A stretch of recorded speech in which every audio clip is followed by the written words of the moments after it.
After more than 40 years of writing and establishing himself as one of the most influential screenwriters in Hollywood, William Goldman remains firm in his belief that in movie making, nobody knows anything. But he must know something about writing screenplays. Butch Cassidy and the Sundance Kid, All the President's Men, Marathon Man, The Princess Bride, Misery, all films that have made us appreciate the importance of a good story, the craft of telling it well. I am pleased to have my friend William Goldman here to talk about the craft of screenwriting and the state of the movie business. Welcome. Thank you very much. It's great to have you here. Nobody knows anything. Yes, it's very important to know that we all know that. That's going to be on your gravestone. It's right there on the tombstone. Absolutely. And when did you say it, and what did you mean? I wrote a book years ago called Adventures in the Screen Trade. And one of the things about Hollywood is they don't know what they're doing. That's okay, most of us don't. Yeah.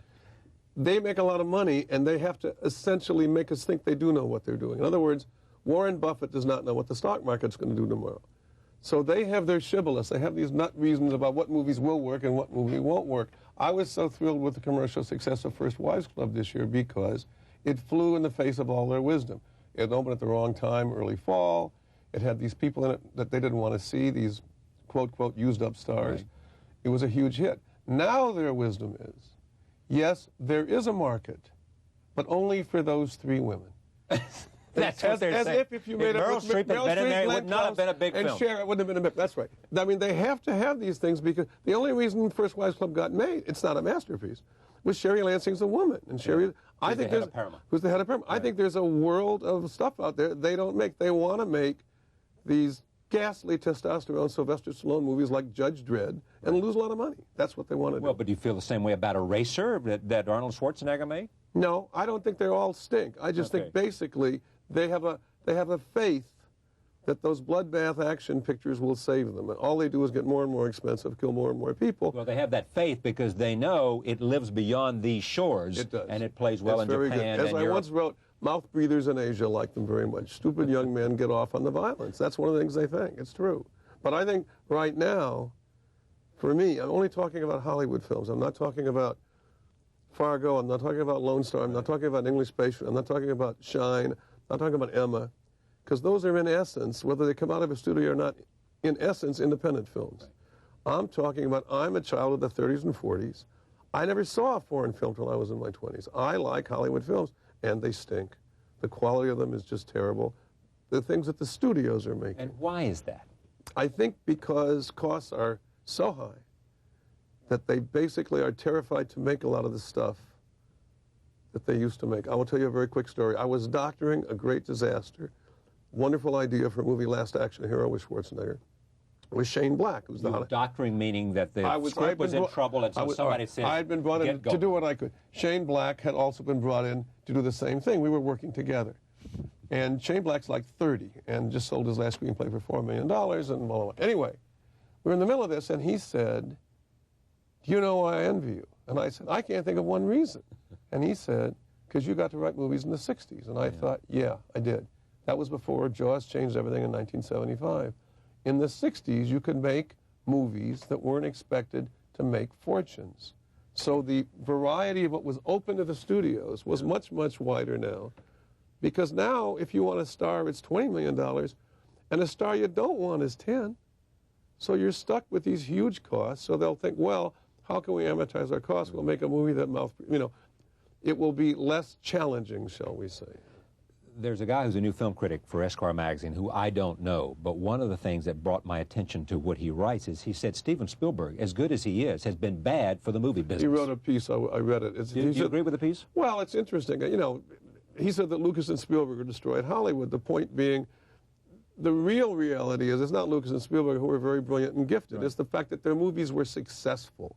And the fact that when there's a success out there, since nobody knows anything, what they try and do is copy the success. Well, but you just said that after Jaws, which happened to be made by Steven Spielberg, right, nothing was the same. Nothing was the same because Jaws made more money more quickly than all those greedy studio heads out there dreamed possible. So suddenly I thought, guess what? Something will be bigger. Guess what? Star Wars was. That wasn't going to be. E.T. was bigger. There's going to be something bigger than E.T.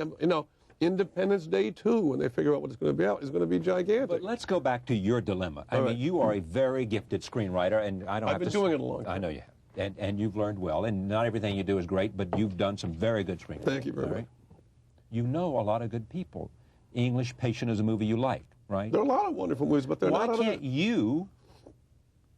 I mean, I would assume that everybody in Hollywood would be proud to have made that film. Now? Yes, now. It was turned down. I know, it was by Fox. Yeah. But, and Miramax came along and found $25 million, right, and the rest is history. Yeah. But here's what I don't get. They would all be proud to make that film now. Why aren't they making that film? What, is it just that The English Patient is an exception and it's unlikely you're going to hit that jackpot? Well, maybe. I think basically Hollywood has always been torn between art and commerce. They really want to make crap, except during the 2 weeks around the Oscars. Everybody would like to win an Oscar. It's a big deal out there. It's a big deal, period. They want to do that. But in general, if they make a lot of movies that are very prestigious and win a lot of prizes and do no business, they're all going to get fired. The thing that I've written about studio executives is they share one thing in common with baseball managers. They wake up every morning of the world knowing they're going to get fired. It's just a matter of, as long as they can last, they can get a better severance deal. Yeah. So they want to basically have as good a track record as they can before they get humiliated.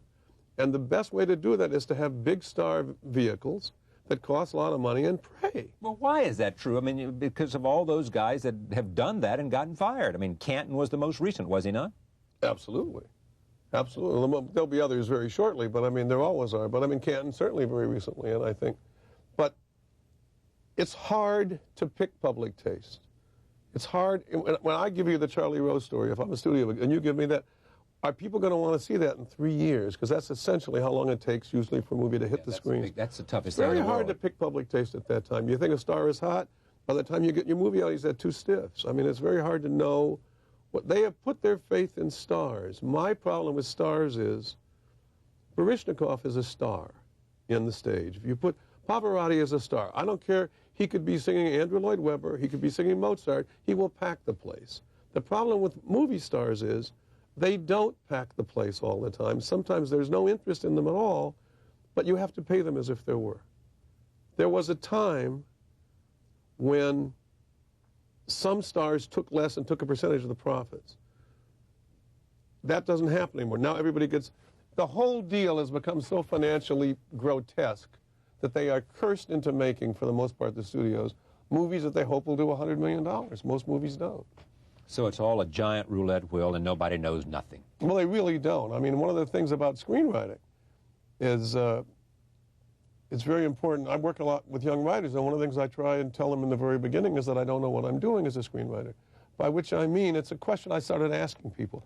I think the most brilliant person I've ever met is Stephen Sondheim, the songwriter. You do? I do. He's quite remarkable. He's just so smart. He just sees things differently. And I was talking with him once, and I said, do you know what you're doing? And he said, do you mean funny, sad, long, short? I said, no, on a very deep level. Do you know what you're doing? And he said, after a pause, he said, of course not. If I did, all my songs would be wonderful. If I knew what I was doing as a screenwriter, I've written 2 movies that I really like. I like The Princess Bride, and I like Butch Cassidy and the Sundance Kid. Those are neat as far as I'm concerned. Everything I've written isn't that good. If I knew what I was doing, they would be. If I can do it once, theoretically, I should be able to do it again. It's very hard to do. It's a miracle when a good movie happens. Let me move to the other subject. Clint Eastwood was on the program with me. Yes. He is I mean... He's a freak, isn't he? Yeah. Marvelous. It's just amazing. I've only met 2. Newman's the other one. Yeah. They seem they seem totally unscathed by the madness of the business. Exactly.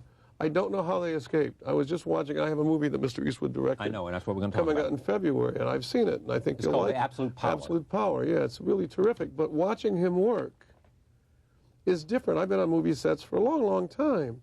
And you go on a movie set and you think, it doesn't always have to be crazy. It doesn't have to be the star in the dressing room and the producer screaming and the director getting eaten by the studio. It can all be a bunch of decent professionals trying to do their best. The question is, why isn't it? I don't know. It's because that's what he wants. It's very quiet. It's just a marvelous place to be, just to watch him work, because it's very quick, very quiet. You have questions, so-and-so, and it's like a real job. It's not like the madness that went on with Mirror of Two Faces in New York when, you know, all the crazy stories we all heard. It wasn't... About coloring the trees and all that. There was no ego run rampant. You know, it's just basically His whole theory is that he feels that the pressure is on him, so you shouldn't feel any. Let's do the best we can. What do you think of her?